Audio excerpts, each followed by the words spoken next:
Bonjour et bienvenue sur la boussole intuitive. J'espère que vous allez bien, que nous réserve la semaine du 16 au 22 juin. C'est ce que je vais tenter de savoir avec le tarot La Base. J'ai déjà préparé les cartes et je vais commencer avec une carte de l'oracle sacré des chakras.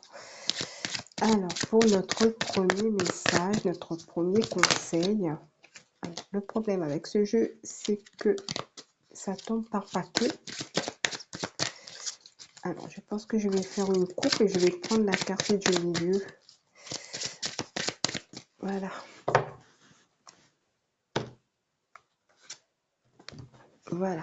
Alors, nous avons une carte du chakra du cœur, s'imprégner de bonheur.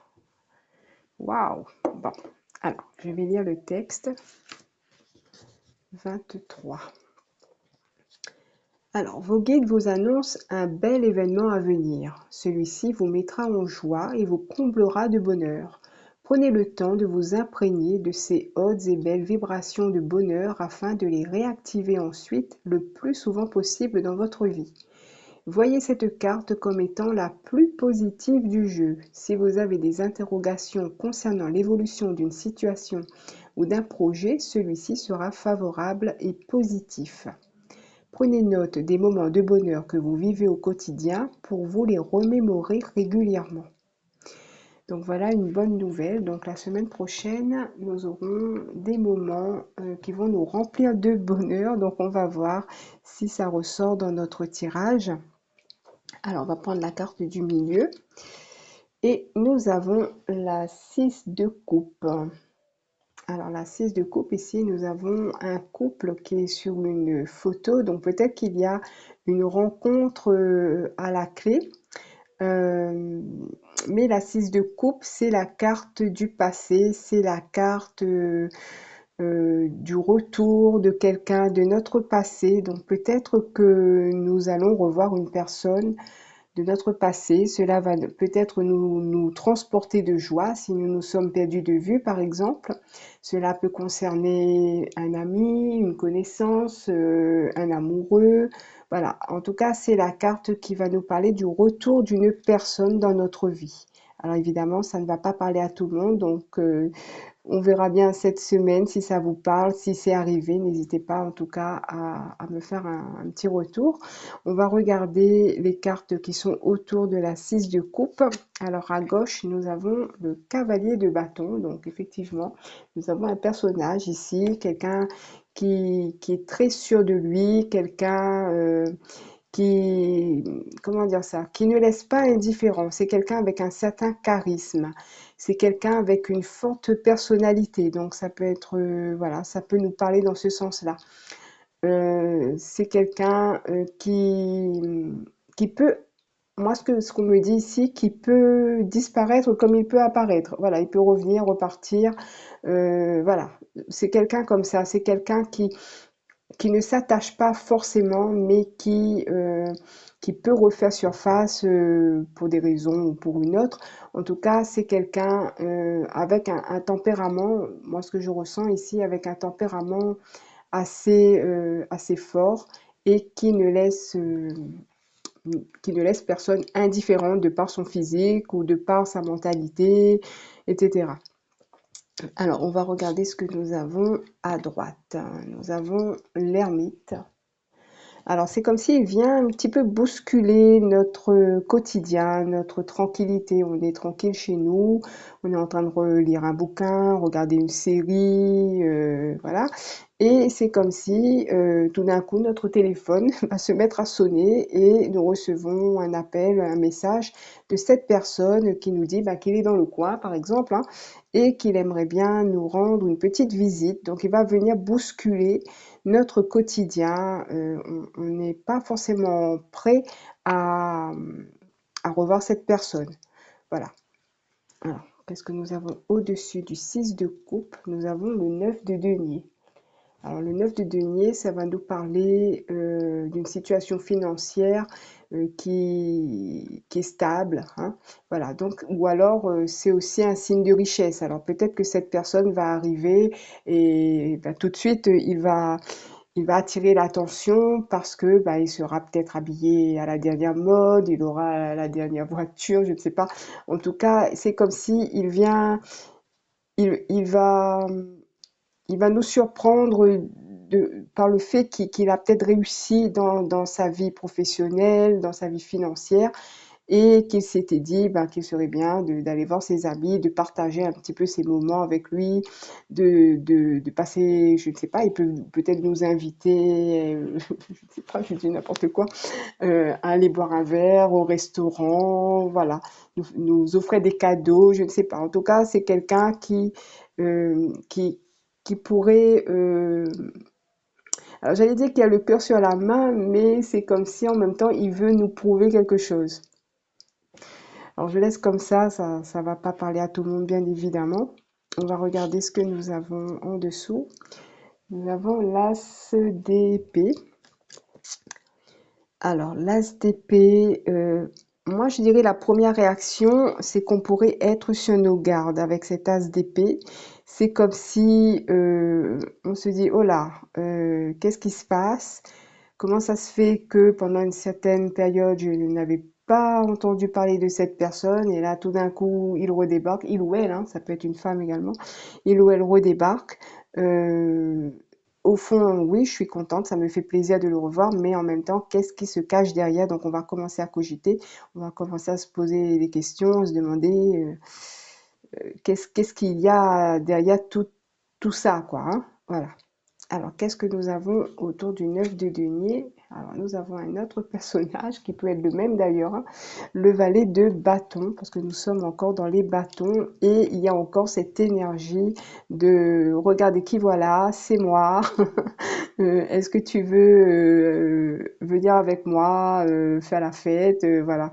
Voilà, il y a une idée comme ça. Mais en même temps, on est content de revoir cette personne. Sauf que, bon, ben, avec l'as d'épée, c'est comme si on se demande quand même ce qui se cache derrière et est-ce qu'on doit se méfier. Enfin, voilà. Alors, qu'est-ce que nous avons ici? On a la grande prêtresse. Alors, la grande prêtresse, pour moi, c'est vraiment le questionnement. On essaie peut-être aussi de se relier à notre intuition pour voir si c'est une bonne ou une mauvaise chose que cette personne revient comme ça dans notre vie. Euh, on essaie d'être, comment dire ça?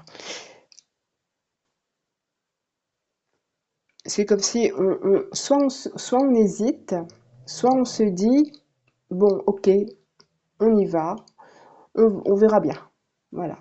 Par contre, s'il y a le diable qui sort, je me méfierai. S'il n'y a pas le diable, ça va encore, mais s'il y a le diable, je me méfierai. Donc, on va voir. Donc, avec la grande prêtresse, on essaie de savoir, on essaie de poser, on se pose des questions, on essaie de se demander, mais qu'est-ce qu'elle veut, cette personne, avec moi, à revenir après tout ce temps, etc.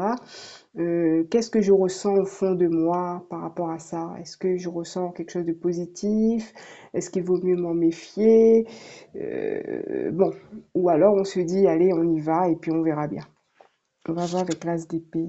Donc le 7 de coupe. Donc ici, on va nous parler de plusieurs options. Euh, ou alors on a été aussi une sorte d'option pour cette personne. C'est comme ça, elle s'est dit, allez, hop, allez, je vais l'appeler lui ou elle parce que, voilà, un petit peu au hasard, j'ai envie de voir quelqu'un, je ne sais pas qui, et puis hop, ça tombe sur nous. Voilà, ça peut être ça, ça peut être ça. Ou alors ça peut aussi, il peut aussi nous proposer plusieurs idées. Tiens, pourquoi on n'irait pas faire ci ou pourquoi on n'irait pas faire ça. C'est toi qui choisis, c'est toi qui vois. Voilà. Donc il y a une notion de choix ici. Alors, la dernière carte.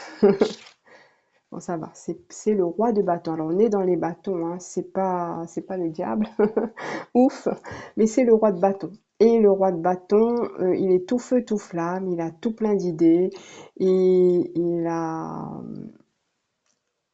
envie de s'éclater, j'ai envie de dire, hein, voilà. Donc, il peut aussi, moi, de ce que je ressens de cette carte-là du roi de bâton, il peut aussi être quelqu'un qui aime cela raconter. Voilà, hein, donc, voilà, on va dire que ça va être assez, assez perturbant et comment dire ça?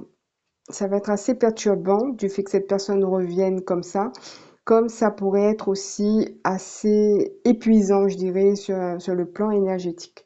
Mais ça peut aussi, si on revient à la carte 23, s'imprégner de bonheur, ça peut aussi être quelqu'un qui nous apporte beaucoup de joie et qui nous permet de passer un bon moment, de nous amuser.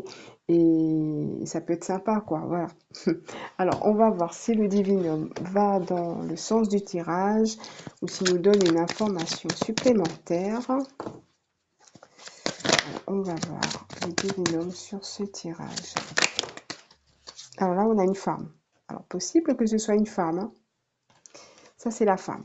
Je ne lis pas la carte du 25, c'est le féminin, la femme.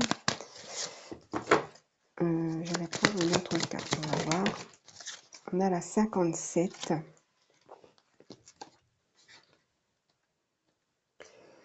Alors ici, ça parle de démarche, d'action et de possibilités. Vous serez amené à entreprendre certaines démarches dans le but de concrétiser un objectif ou d'améliorer votre vie.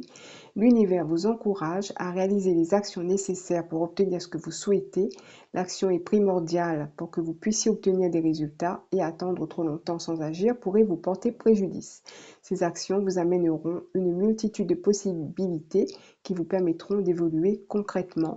Réfléchissez à ce que vous pourriez entreprendre dès maintenant pour améliorer une situation et agissez sans délai. Alors, on a le mot action qui revient, on a eu le cavalier, le valet et le roi de bâton. Donc, ce sont des cartes d'action. Donc, c'est une personne, en tout cas, pour moi, c'est comme si cette carte, elle vient un peu confirmer l'énergie de cette personne. Cette personne est toujours en mouvement. Cette personne est toujours en train d'entreprendre quelque chose. Elle est là pour nous booster aussi. Donc, ça peut être quelqu'un qui vient pour nous booster, qui vient nous apporter ce petit rayon de soleil, ce petit, voilà, hein, cette étincelle, ce truc qu'on a besoin pour, pour nous remettre un peu sur les rails, j'ai envie de dire. Voilà. Donc, ça va être peut-être une semaine assez mouvementée pour certains ou certaines d'entre nous. Alors, qu'est-ce que je vais pouvoir prendre sur ce type de tirage comme conseil supplémentaire? Euh, Allez, je vais prendre une carte de mon oracle. Voilà. Alors, donc, carte.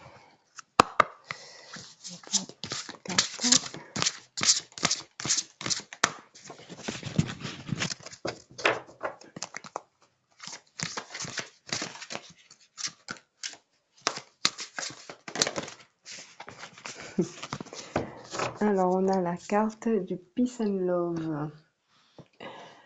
Alors, elle dit au gourdin qu'elle a dans sa main, donc elle a préparé un carton. Au revoir mon ami, j'en ai fini avec toi. Puisses-tu reposer en paix. Et si tu commençais d'abord par amener la paix en toi, la paix se cultive de l'intérieur, comme ça tu l'emmènes partout.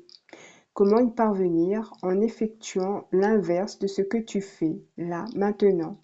On respire et on s'apaise, tout doucement. Voilà. Bon. Mais si on a une personne telle que je l'ai décrite ici, qui arrive dans notre vie cette semaine, je ne sais pas si on va pouvoir obtenir cette paix intérieure parce qu'elle va venir justement nous bousculer dans notre routine. Et, et il y a une autre idée aussi qui me vient. Peut-être aussi cette personne, elle vient pour une réconciliation et, et retrouver des moments que vous avez peut-être l'habitude de passer ensemble par le passé et peut-être qu'elle a envie de retrouver ça. Voilà, donc je ne sais pas comment ça va vous parler. En tout cas, si ça vous a parlé, si c'est arrivé cette semaine, enfin la semaine prochaine, je serai contente de lire vos retours. Je vous remercie en tout cas de m'avoir écouté. N'hésitez pas à liker, n'hésitez pas à partager, à commenter, à vous abonner. Je remercie celles et ceux qui l'ont fait. Je vous souhaite une excellente semaine et je vous dis à bientôt.